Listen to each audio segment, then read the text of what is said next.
afternoon. I'm Dr. Margaret Cochran, and I'm a professor in the Louisiana Scholars College. Good afternoon. I'm Dr. William Housel. I'm a professor at Scholars College.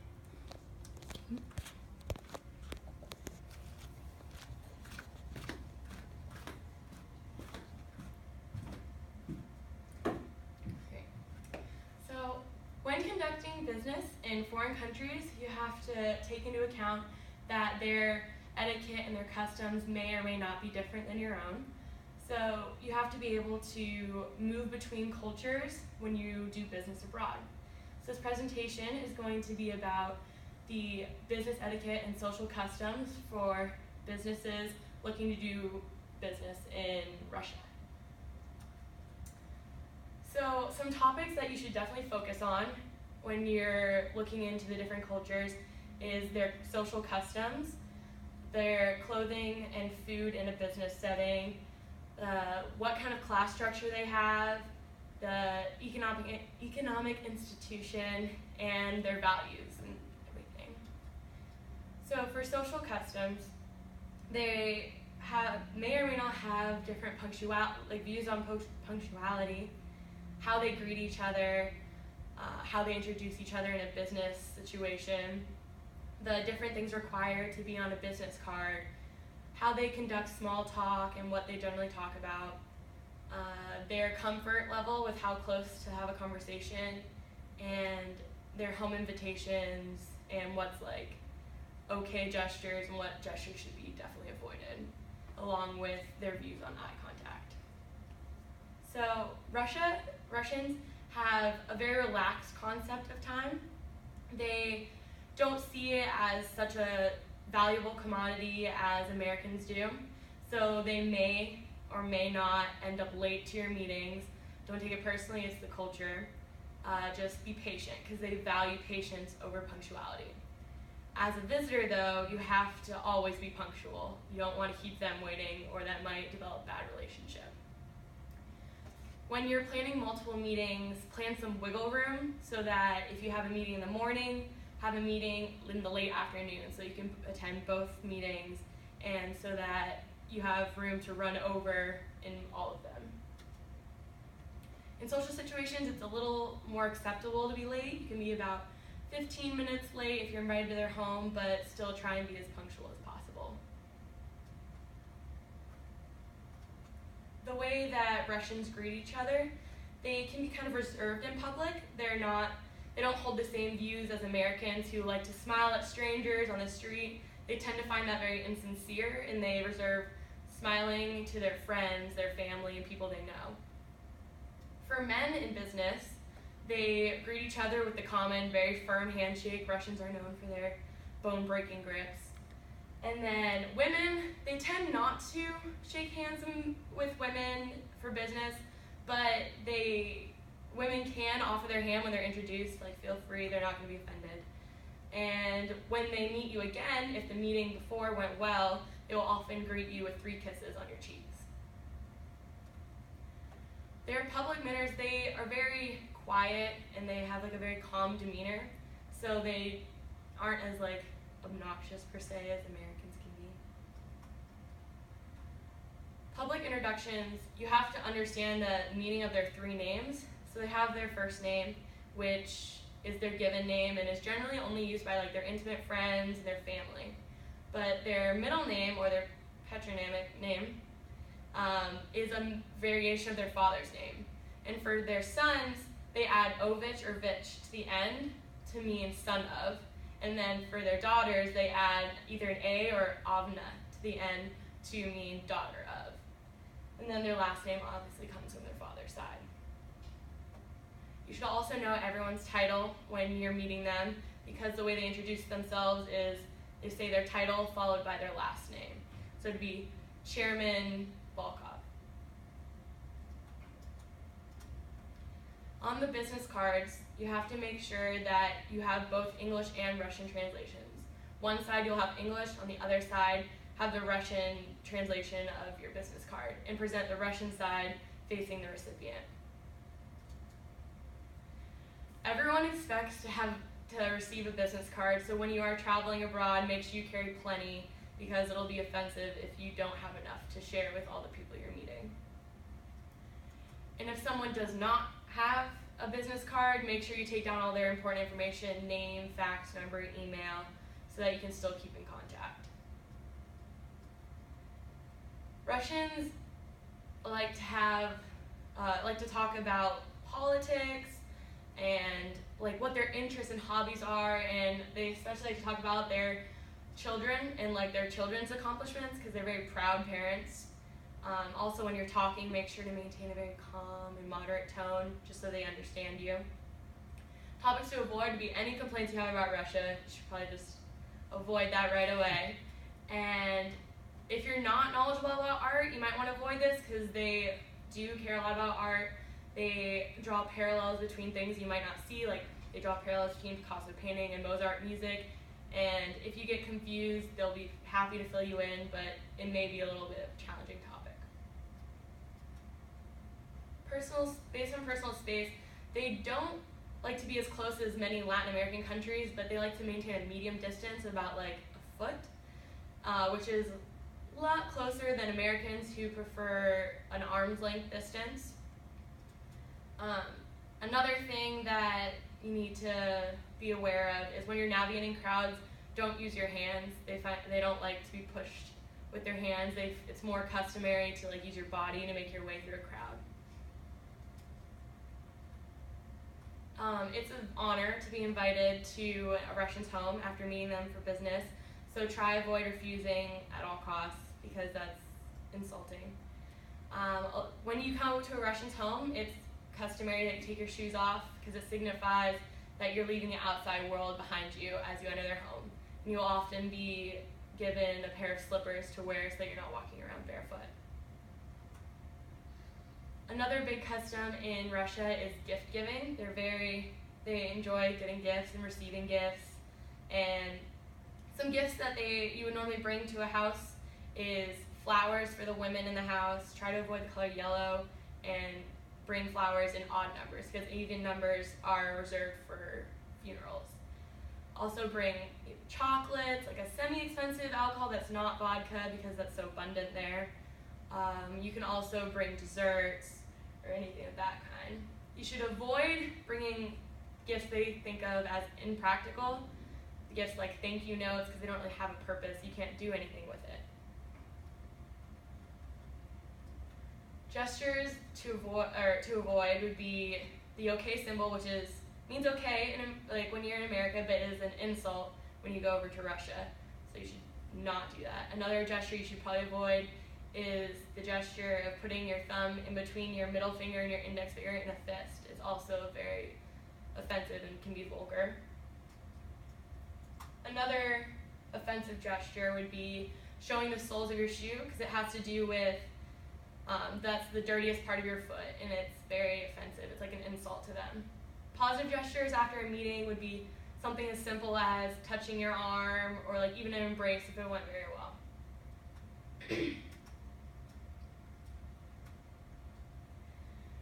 And it's important that direct eye contact is made through the whole conversation as you're being addressed. If you look away, it's looked at as suspicious or that you're deceitful or untrustworthy. Clothing and food in a business setting focuses a lot like what is acceptable for men and women to wear at meetings, how you do business dinners, what is normal food and drink to eat and drink while you're there. So business clothing for men is typical. It's just wear a business suit, try to stick to tones of gray, brown, and light blue because black and white is more for special occasions like funerals, weddings, and that. For women, they should avoid wearing pants. They prefer more business suits with skirts and dresses, and try to stay neutral with your colors. Don't wear anything too bright. And also they do wear like high heels. Like that's one of their. When you go dining, the business dinner is becoming much more popular there. You can not only conduct business, but you can also build a relationship with your business partner. Some dinner etiquette When you make a toast, it's mandatory before you eat. Do not eat before you make a toast, even if there's no alcohol on the table, which is almost impossible. Make sure to make the toast. Also, if you're unsure about which utensils to use for each dish, you generally work from the outside in. And make sure your hands are always visible, because they also find it suspicious if they can't see what your hands are doing, so don't keep them under the table. Seating, it's based on seniority. The most senior officials take the center seats, and then their business counterparts sit across from them.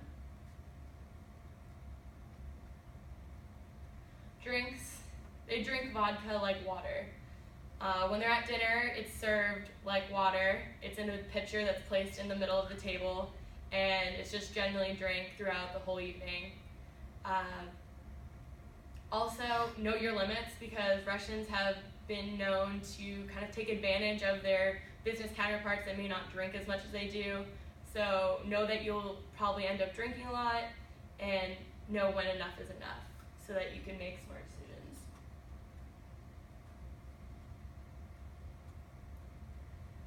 Some general food that you can probably hope to encounter is caviar, which is very abundant. They used to say that their equivalent of our PB&J was a caviar sandwich, because it was just so abundant that everyone had it.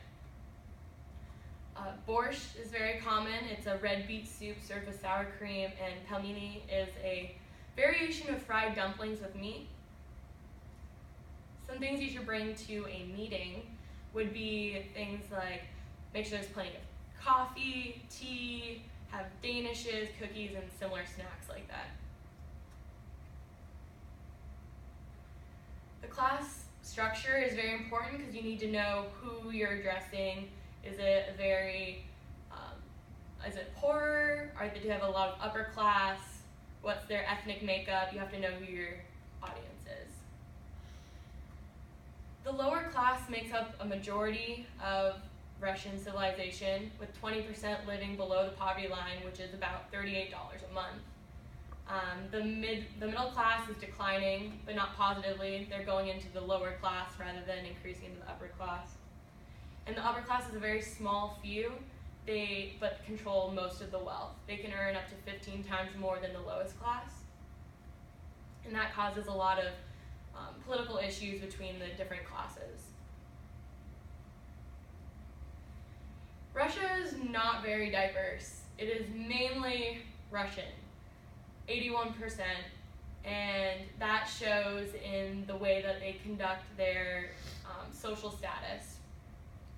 There is a slight racism with it because of the majority being Russian, and a lot of their social bias is against darker skinned people, and it generally occurs because of the majority being Russian, and that's just what they're used to. So it's also important to know what kind of business does the country you're going to, what do they do, and what's their work day like, how do they have their business hierarchy. Their main exports are various forms of petroleum, crude petroleum, refined petroleum, and petroleum gas, making up the majority, following with coal as their next. Their day starts at about 8 a.m. and goes till 5:30 p.m. They take very, very long lunches, 2 to 3 hours, so do not plan to have a meeting with them after lunch, because they will definitely be late. Also, they have some Saturday hours, but this time is generally not used to meet with foreign visitors. And business on the telephone is not generally wanted, because a lot of their communication is done non-verbally, so it gets lost over the phone, so you don't know the full extent of what they mean. They have a very strict pyramid. They have the supervisors, and they have the subordinates to them. There's not a lot of arguing. They get the final say. It's not super democratic. In America, we can talk to our supervisors and have a conversation and try to work things out. It's easy to see who's in charge once you enter a room because they're generally seated at the head of the table, but they also are introduced first when you're meeting your Russian counterparts.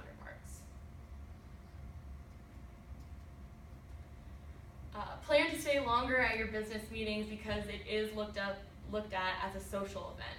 There's a lot of socializing before the meeting even starts, and you have to make sure that you're not pushing them for time because they're very relaxed about it. They try to address all points, whereas in the United States, if we don't make all points but the time is up, you don't finish the meeting, the time's up, and it's very crucial about time.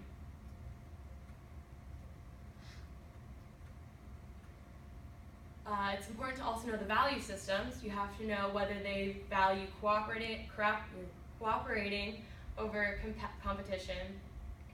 What's their view on education? How important is it to them?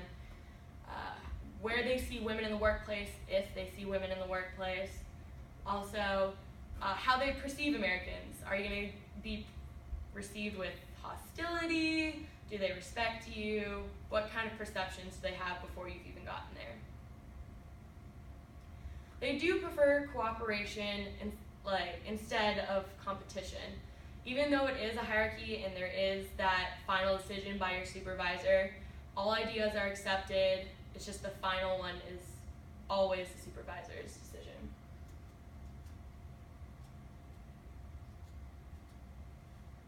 They have a very similar education system to us. They start with a 1 year of preparatory school. It's kind of like our kindergarten. They have 4 years of primary, which is similar to our elementary school.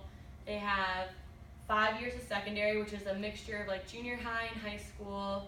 And they have an upper secondary, which is basically our last 2 years of high school, followed by specialized schooling, which is our universities. They actually have a very high amount of finishing school. So 88% of the adults finish their upper secondary level, which is very high for most countries, even developed countries.